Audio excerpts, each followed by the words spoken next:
அன்புக்குரிய மாணவ செல்வங்கள் அனைவருக்கும் இனிதான வணக்கங்கள். இக்காணொளியிலே சுற்றுலா சார்ந்த செயற்பாடுகளோடு தொடர்புடைய 4வது செயலட்டைக்கான விடைகளை பார்க்க இருக்கின்றோம். அந்த வகையிலே முதலாவது வினாவை அவதானியுங்கள். உரு தொடர்பான ஒரு வினா. உருவில் காணப்படுவது எதனுடைய மாதிரி உருவாகும்? இது நீங்கள் வகுப்பறையிலே செய்து பார்த்திருப்பீர்கள். வகுப்பறை செயற்பாடாக இந்த விடயம் நீங்கள் செய்திருப்பீர்கள். நீர் கருப்பொருளோடு தொடர்புடைய விடயம். நீர் வடிகட்டியினுடைய ஒரு மாதிரி இதுதான் இங்கே தரப்பட்டிருக்கின்றது. முதலாவது வினாவாக தரப்பட்ட உருவானது நீர் வடிகட்டியினுடைய ஒரு மாதிரி ஒரு. இரண்டாவது வினாவை அவதானிங்கள். வீதி ஒளிச்சமிக்கை விளக்கில் மேலிருந்து கீழாக ஒளிரும் நிறங்களின் ஒழுங்கில் உள்ள விடையை தெரிவு செய்க.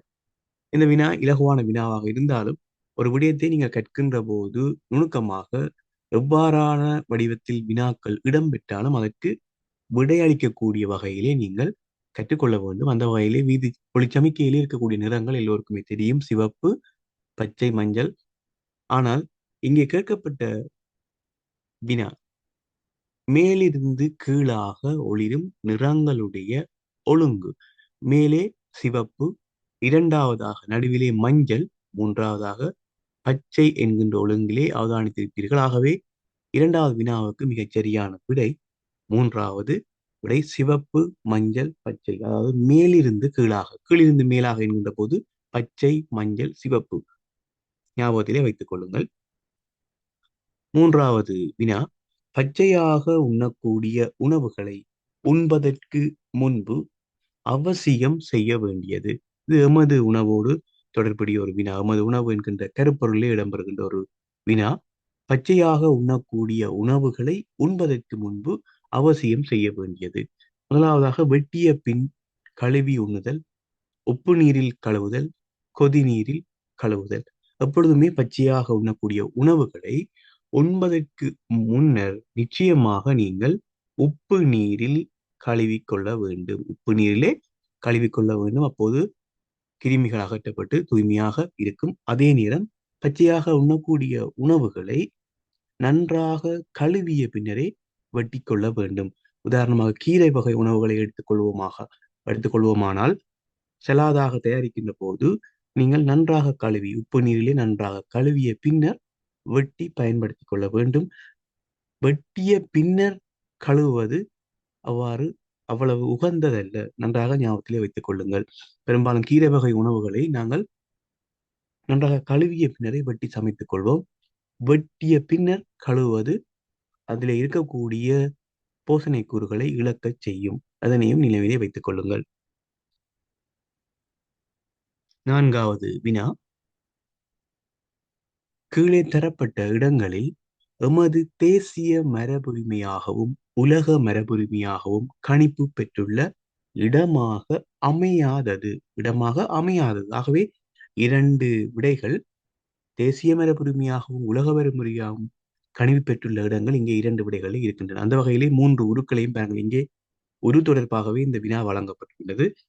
எனவே இடங்களும் உங்களுக்கு தெரிந்திருக்க வேண்டும். நிச்சயமாக முதலாவது சிகிரியாவுடைய உருப்படம் தரப்பட்டிருக்கிறது. இரண்டாவதாக தலதா மாளிகை, மூன்றாவது கற்பாலம், பழைய கற்பாலம், அனுராதபுரத்திலே காணப்படுகின்ற பழைய கற்பாலம். ஒவ்வொரு இடங்கள் தொடர்பாகவும் நீங்கள் கற்கின்ற போது, நான் ஏற்கனவே குறிப்பிட்டிருந்தேன், பல தடவை குறிப்பிடுகின்ற வளமையின் இருக்கின்றது. ஒவ்வொரு விடயங்களையும் நம்முடைய நாடு தொடர்பாக இருக்கக்கூடிய தேசிய மரபுரிமையாக இருக்கலாம், உலக மரபுரிமையாக இருக்கலாம், ஒவ்வொரு விடயங்களையும் நீங்கள் கற்கின்ற போது குறிப்பாக எமது பண்டைய தகவல்கள் தொடர்பாக நமது நாட்டிலே இருக்கக்கூடிய பிரசித்தி பெற்ற இடங்களை கற்கின்ற போது அவை எந்த இடங்களில், குறிப்பாக இந்த இடங்களில் இருக்கின்றது, அதே நேரம் எந்தெந்த மாவட்டங்களில் இருக்கின்றன, எந்தெந்த மாகாணத்துக்குரிய மாவட்டங்களாக அவை இருக்கின்றது என்பது தொடர்பாக தனித்து ஒவ்வொரு விடயங்களையும் ஞாபகத்திலே வைத்திருக்க வேண்டும். உதாரணமாக நாங்கள் எடுத்துக்கொண்டோமானால், முதலாவதாக இங்கே இருக்கக்கூடிய சிகிரியாவை எடுத்துக்கொண்டால் மாத்தளை மாவட்டத்திலே காணப்படுகின்றது. இரண்டாவதாக தலதா மாளிகை கண்டி மாவட்டத்திலே காணப்படுகின்றது. மூன்றாவதாக இருக்கின்ற பழைய கற்பாலம் அனுராதபுரத்திலே காணப்படுகிறது. இது மேலதிக விளக்கத்துக்காக இந்த வினாவோடு சேர்த்து கூறியிருக்கின்றேன். தற்போது இந்த வினாவிற்கான விடையை பார்ப்போம். இதிலே சிகிரியா மற்றும் தலதா மாளிகை இரண்டுமே எமது தேசிய மரபுரிமையாகவும் உலக மரபுரிமையாகவும் கணிப்பு பெற்ற இடம். ஆகவே இடமாக அமையாதது மூன்றாவது விடையாக இருக்கக்கூடிய பழைய கற்பாலம்.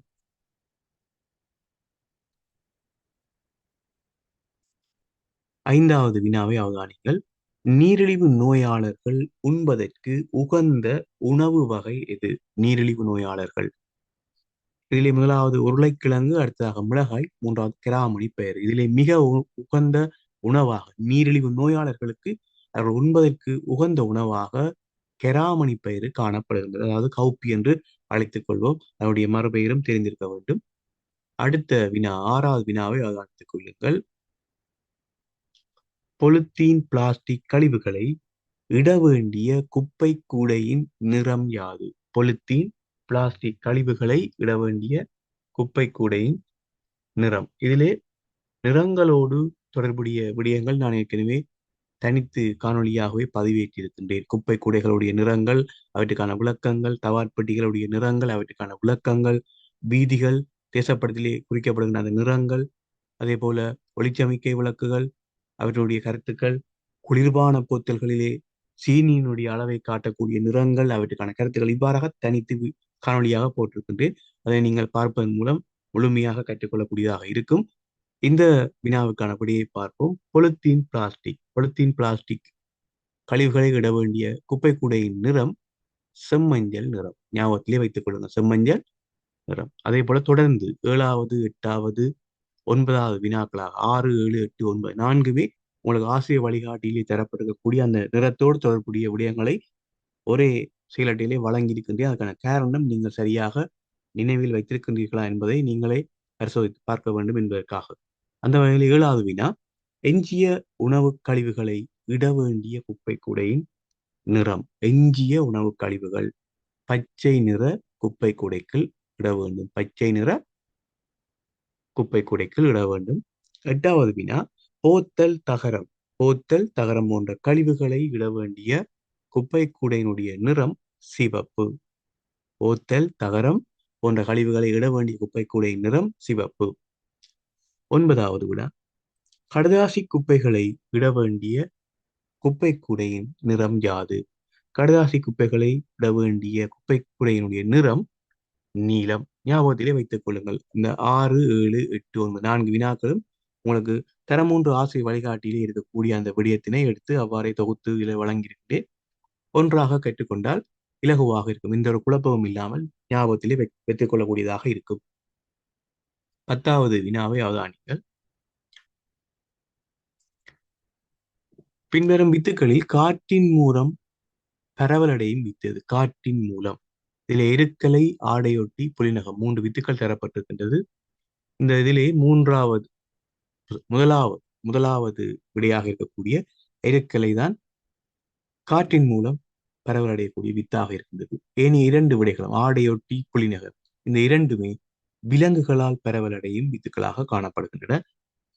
11வது வினாவை அவதானிக்கும். இதிலே 11வது வினாவில் இருந்து இறுதி வினா வரை மரஞ்செடி கொடிகளிலே ஆசிரியர் வழிகாட்டியில் வழங்கப்பட்டிருக்கக்கூடிய பூக்கள் பூத்து காய்க்கக்கூடிய அந்த மாதங்கள், ஒவ்வொரு பூக்கள் பூக்கும் அந்த மாதங்களோடு தொடர்புடைய வினாக்களை ஒன்றாக தொகுத்து தந்திருக்கின்றேன்.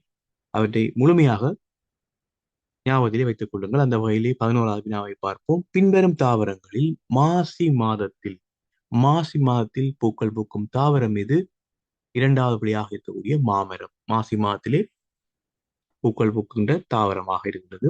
12வது வினா, பின்வரும் தாவரங்களில் பங்குனி மாதத்தில் பூக்கள் பூக்கும் தாவரங்கள் அவை. 2 தாவரங்கள் ஆசிரியர் வழிகாட்டியில் வழங்கப்பட்டிருக்கின்றன. பங்குனி மாதத்திலே பாலை மற்றும் பீரை 3வது விடையாக இருக்கின்றது. பாலை, பீரை ஞாபகத்திலே வைத்துக் கொள்ளுங்கள். பங்குனி மாதத்திலே பாலை, பீரை.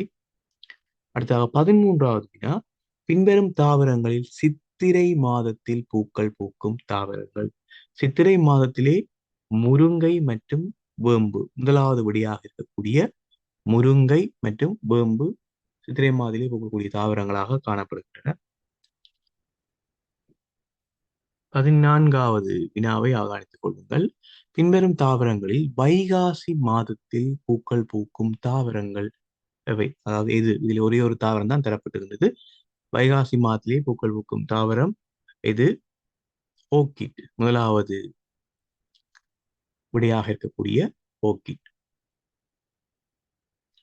அடுத்து 15வது வினாவை அவதானிகள். பின்வரும் தாவரங்களில் ஆனி மாதத்தில் பூக்கள் பூக்கும் தாவரங்கள் எவை? ஆனி மாதத்திலே இரண்டு தாவரங்கள் பூ பூக்கள் பூக்கின்றன. தரப்பட்ட, அதாவது ஆசிரியர் வழிகாட்டியிலிருந்து பெறப்பட்ட தரவின்படி இரண்டு தாவரங்கள் தந்திருக்கிறார்கள். வாகை மற்றும் விழா. வாகை மரம், விழா மரம், இந்த இரண்டு மரங்களும் ஆனி மாதத்திலே பூக்கள் பூக்கின்ற தாவரங்களாக காணப்படுகின்றன. 16வது, பின்வரும் தாவரங்களில் ஆடி மாதத்தில் பூக்கள் பூக்கும் தாவரம். ஆடி மாதத்திலே பூக்கள் பூக்கக்கூடிய தாவரமாக முதலாவது விடையில் இருக்கக்கூடிய நாவல், முதலாவது விடையாக இருக்கக்கூடிய நாவல் காணப்படுகின்றது. 17வது வினாவை அவதானிகள். பின்வரும் தாவரங்களில் ஆவணி மாதத்தில் பூக்கள் பூக்கும் தாவரங்கள் அவை? இரண்டு தாவரங்கள், ஒன்று இலுப்பை, மற்றது கொன்றை. இலுப்பை, கொன்றை மூன்றாவது விடையாக காணப்படுகின்றது. 18வது, பின்வரும் தாவரங்கள் புரட்டாதி மாதத்தில் பூக்கள் பூக்கும் தாவரம் இது? புரட்டாதி மாதத்தில் பிறைப்பு முதலாவது விடையாக இருக்கக்கூடிய பிறைப்பு. 19வது, பின்வரும் தாவரங்களில் ஐப்பசி மாதத்தில் பூக்கள் பூக்கும் தாவரம் இது? ஐப்பசி மாதத்திலே அன்னமுன்னா, ஐப்பசி மாதத்தில் அன்னமுன்னா. அதே நேரம் இதிலே கார்த்திகை மாதத்திலே கார்த்திகை பூ பூக்கின்றது. அதனை நான் வினாவாக இங்கே வழங்கவில்லை, அதனையும் ஞாபகத்திலே வைத்துக் கொள்ளுங்கள். இந்த வகையில் இந்த 19 வரையான வினாக்கள் பூக்கள் பூக்கின்ற மாதங்களோடு தொடர்புடைய வினாக்களாக இருக்கிறது. ஒவ்வொரு மாதங்களிலும் பூக்கக்கூடிய தாவரங்களோடு தொடர்புடைய வினாக்களை வழங்கியிருக்கின்றேன். இங்கே இருக்கக்கூடிய தாவரங்கள் மாத்திரம்தான் இந்த குறிப்பிட்ட மாதங்களிலே பூக்கின்றன என்பது கிடையாது. ஆசிரியர் வழிகாட்டியிலே வழங்கப்பட்டிருக்கக்கூடிய தாவரங்களைத்தான் நான் இங்கே வழங்கியிருக்கின்றேன். அதனை ஞாபகத்திலே வைத்துக் கொள்ளுங்கள். 20வது வினாவை கவனிங்கள். இறுதி வினா.